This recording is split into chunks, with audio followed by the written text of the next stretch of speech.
This is Mobeen Azhar, BBC Asian Network. People, I hope you are having a lovely Monday. This is Mobeen Azhar with you till midnight. Tonight we are talking about penis health, also prostate health, and everything in between. How men keep healthy down there. I think it's been about a month since we did a vagina show, and I think that really struck a chord. And I think it's important that we have these conversations. And I want to get this kicked off by talking about aesthetics, really. I think we live in a time where a lot of us are obsessed, really, with how we look. And we live in a time where we have access to lots and lots of images. Of course we do.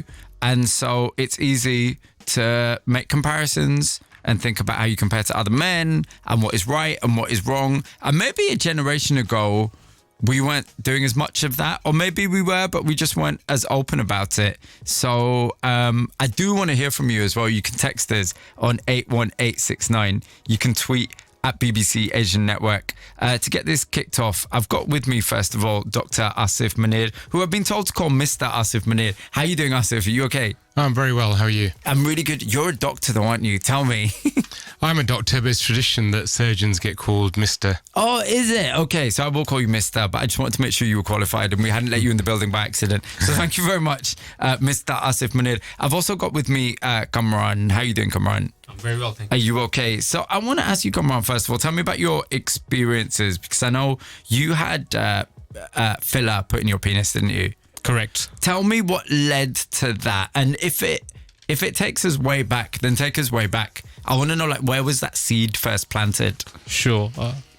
I was getting intimate with my girlfriend, and on one occasion she said, and I quote, "It would be nice if you had more meat on this," while looking at my penis. I took a little bit of upset about it, but I didn't. I played it, just played it down and said okay. But then when it came to some certain sexual positions, she would complain. Again, can I say doggy style position? Right. Of course, yeah. You can say whatever you want. Right. Okay. Thank you. She would say I can't feel it.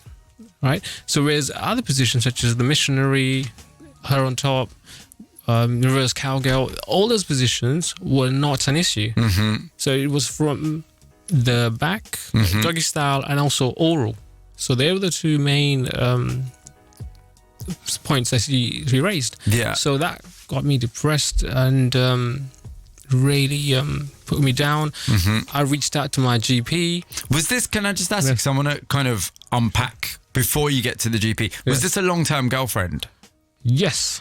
And had you, when this came up, so when, to quote you, when you said it would be nice if there was more meat, that's what you said, yeah. Yes. So when she said that, you must have had a discussion.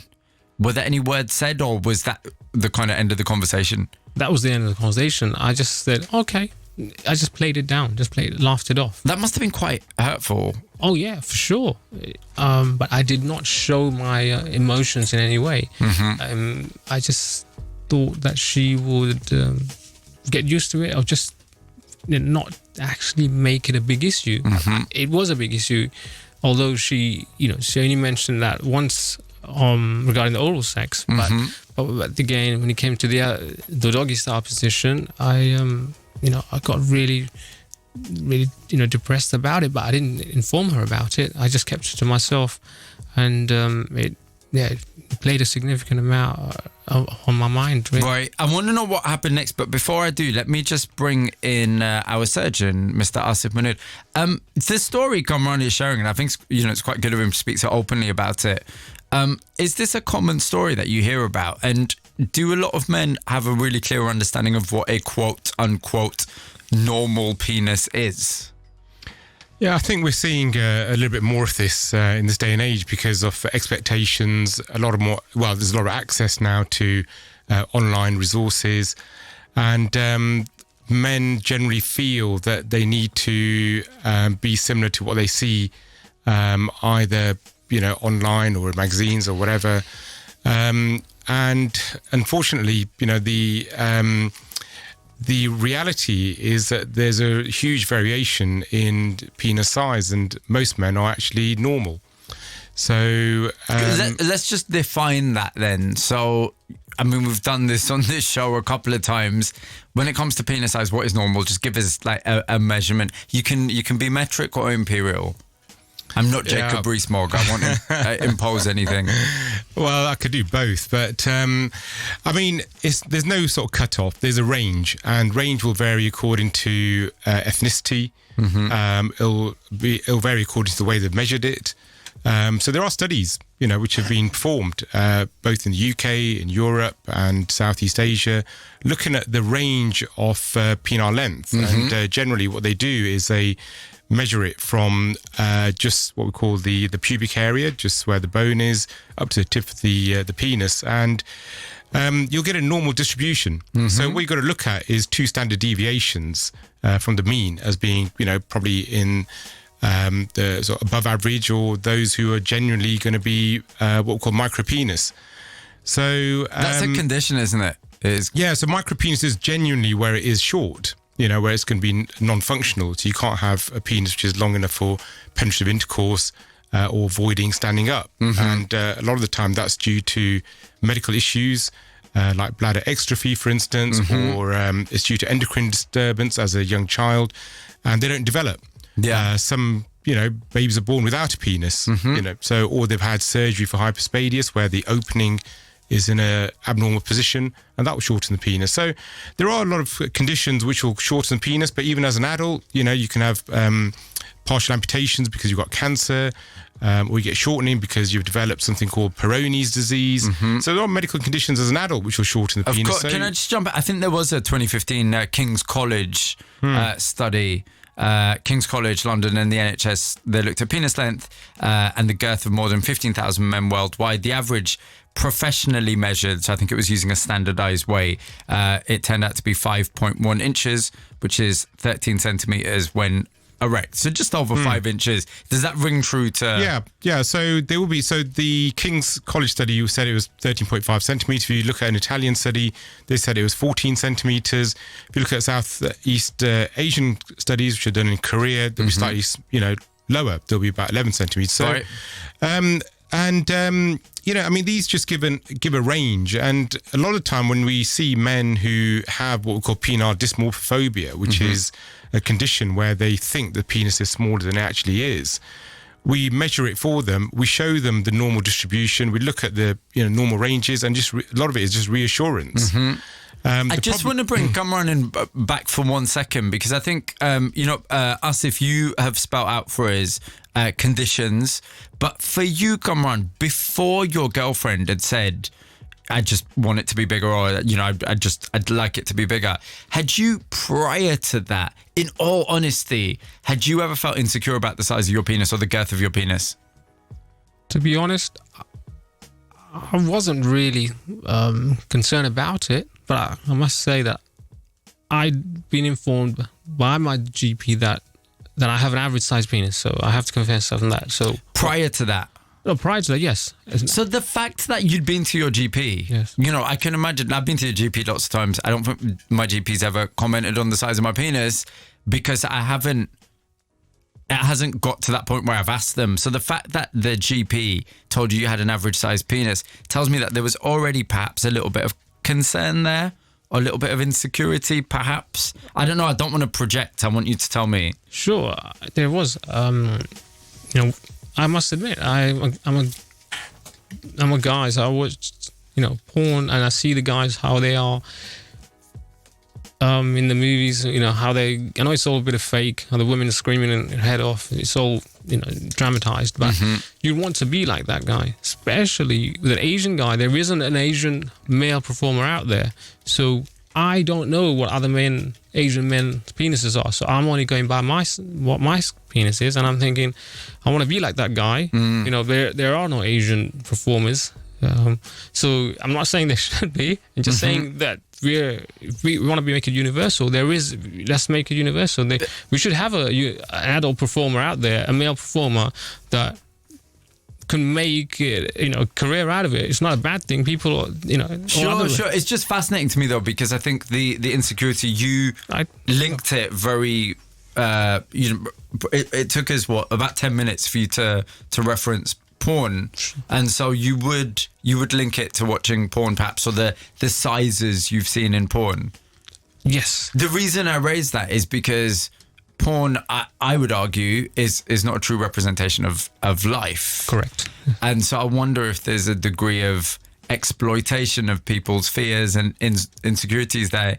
I don't know. We've just Stevie in Woking has been in touch to say, oh my God, brave guy, big respect to you, Gumran. You can get in touch with us, 81869 tweet at BBC Asian Network. I mean, the reason I bring up this thing about insecurities being exploited, Dr. Asif or Mr. Asif Munir, if a lot of people are really insecure, then are we seeing a massive rise in people getting penis fillers and trying to get there's a procedure, isn't there? An actual penis extension. Are we seeing a rise in stuff like that? Yeah, I mean, there's probably more individuals that are requesting it, solely because there is probably a bit more advertising techniques which probably weren't as good before. But what you have to remember is that with all of these techniques, these aren't to increase the erect length, because that can't increase.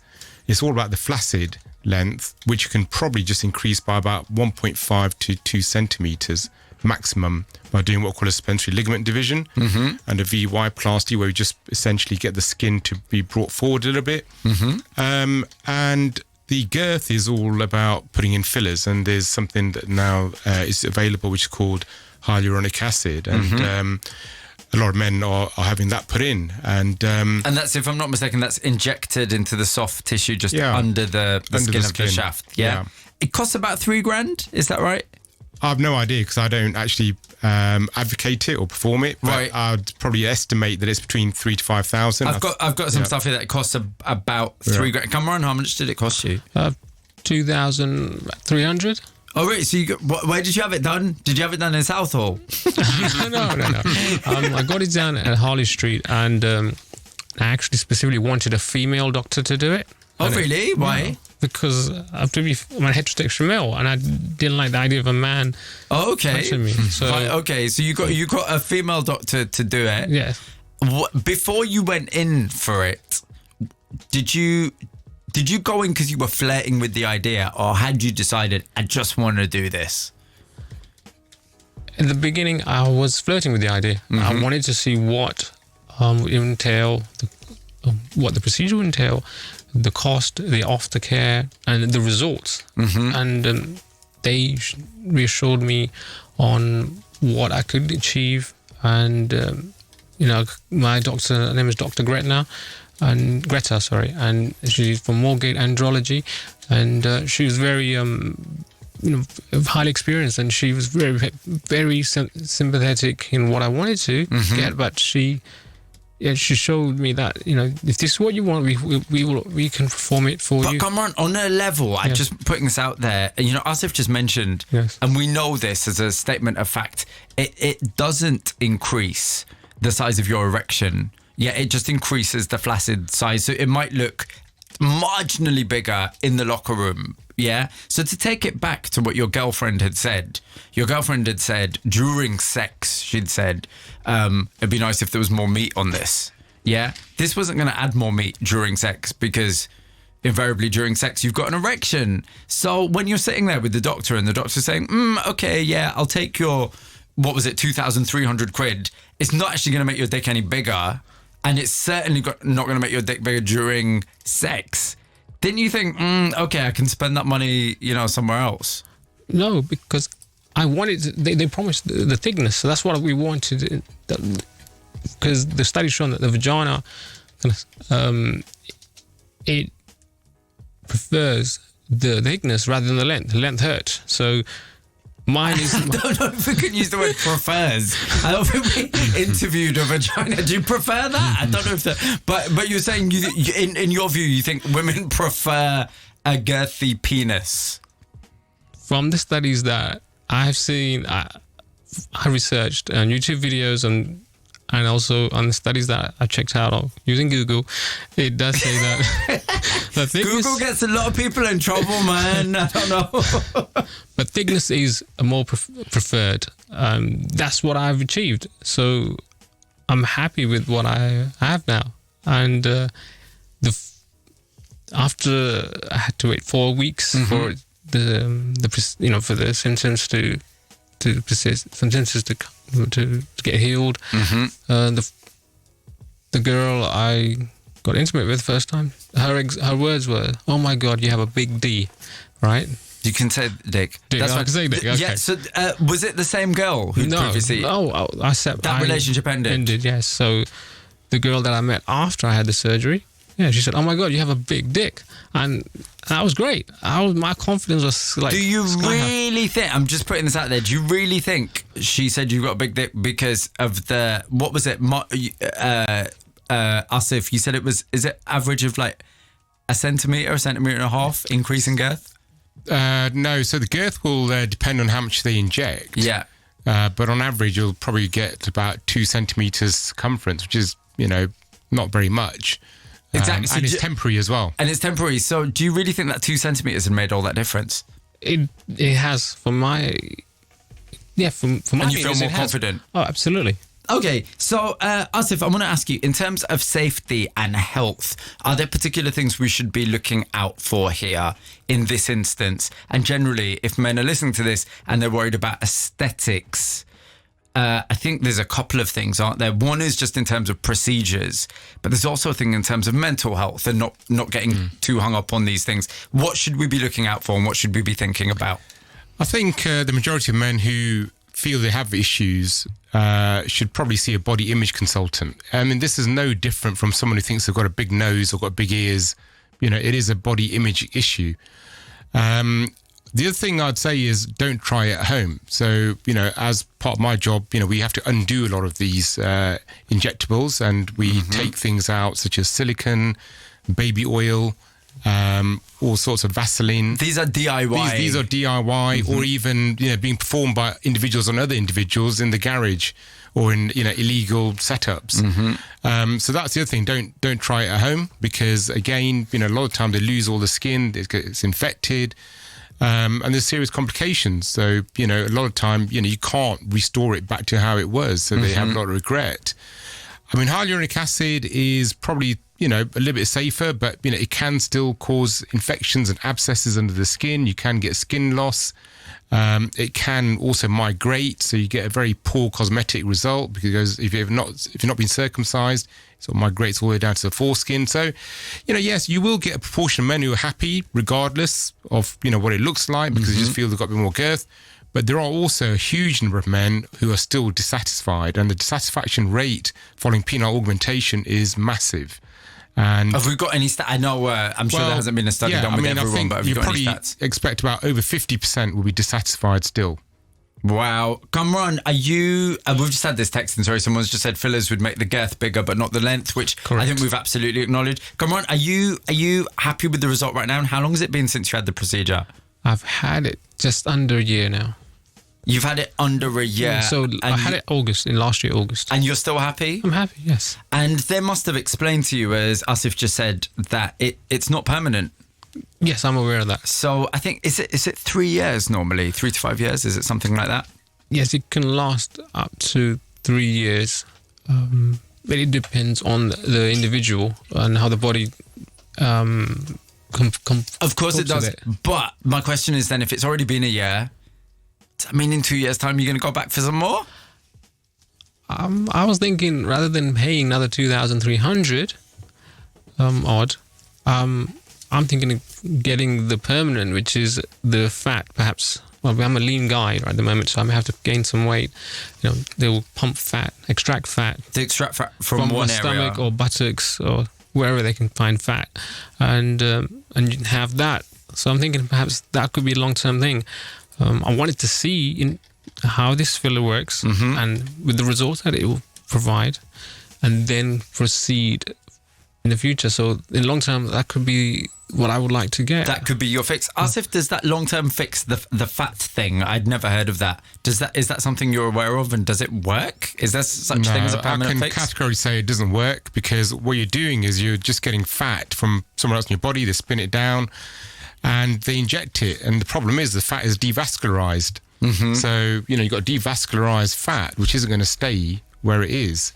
Now you get some organisations would say, well, we put in some stem cells or we spin down some plasma, and it's all a load of rubbish. To be It just doesn't work. Yeah, no. I'm just looking at some of the industry figures around this. So we spoke to it's Moorgate Aesthetics and Andrology, which are two companies that deal with this. They say they now have around 700 inquiries a month between them. That's compared to fewer than 10 a month 3 years ago. So very clearly the message is getting out there, and people are, even if they're not going along with the surgery, they're making the inquiries, and arguably a percentage of those men are then going to have the procedure done. I mean, come on, when you hear in pretty much in the blink of an eye, Asif said, well, the kind of long-term fix, it doesn't work. When you hear that, do you think for a moment this might be an issue more to do with kind of just taking care of yourself and thinking, okay, I've got what I've got, it's mine, it's what nature gave or God gave or however you want to dress it, and maybe I don't need to, inject, or maybe I don't need to have this procedure. Does that ever cross your mind? It has crossed my mind, but now that I have experienced what I could get and have going to the clinic on my initial consultation, seeing the number of men that were there, it's a big, it's a big business, and highly popular with patients that are into it. So perhaps I will, in the future, I will consider being happy how I am. But they say big is better, right? Especially if you get it done in a legal, legislated organization like those companies you mentioned earlier. So I'm not in any danger, because I know the doctor mentioned about the side effects, but I have not had any. There are risks as well, though, aren't there? Sure, but at the moment, as there are with all procedures, there are risks. Absolutely. I will consider perhaps in the future on how it is. At the moment, I'm happy with it. Yeah, so. no, I'm glad you're happy. And come on, I think, a lot of people wouldn't speak as openly as you, so I really, really appreciate that. BBC Asian Network. Mubin Azhar. Indeed it is, and tonight we are talking about, you call it male panty health, so everything in the pants, I guess. So we're talking about penises and prostates and testicles and how you keep them healthy. We've been talking about aesthetics for a little bit. I've got Kamran with me, who had penis fillers because he wanted an increase in girth. I've got Asif Munir with us, who's a surgeon. A couple of texts in, so there seems to be a little bit of a dispute, but Asif, I'm sure you can squash this. So someone got in touch and said fat grafting does work. So this is referring to the idea of injecting fat, taking out of one part of the body and injecting it into the penis as some kind of permanent girth improver or increaser, however you want to see it. So this person says fat grafting does work, but only 50 or 60% of it stays, and there's a limit as to how much you can put in that area. Expectations have to be real. Tell us the truth. Does it actually work? Will 50 to 60% stay? Well, it depends on what they consider that it's working, because, like he says, he's right. Only a small portion stays behind because it's devascularized. The problem is what stays behind can end up making it look very lumpy.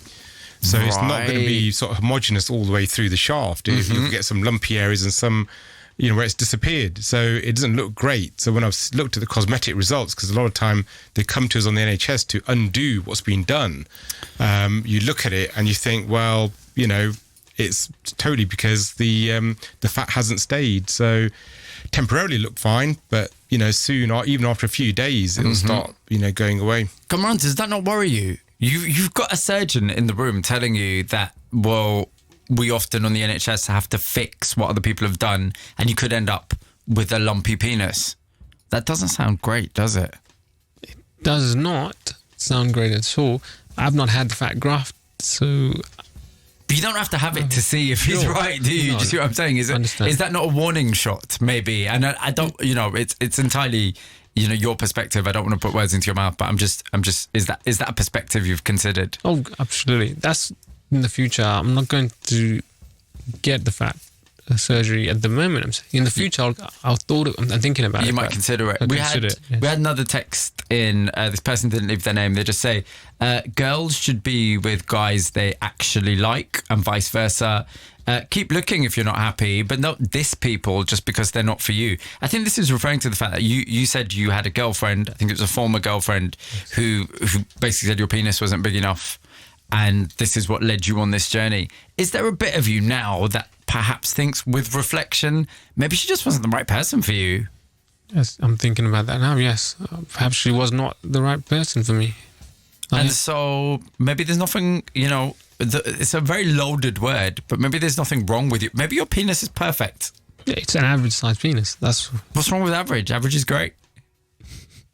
you want to be big. That's all. You just want to be big. Yeah, Okay. that's All all. right. Well, Cameron, listen, I think your honesty is great. So I really appreciate that.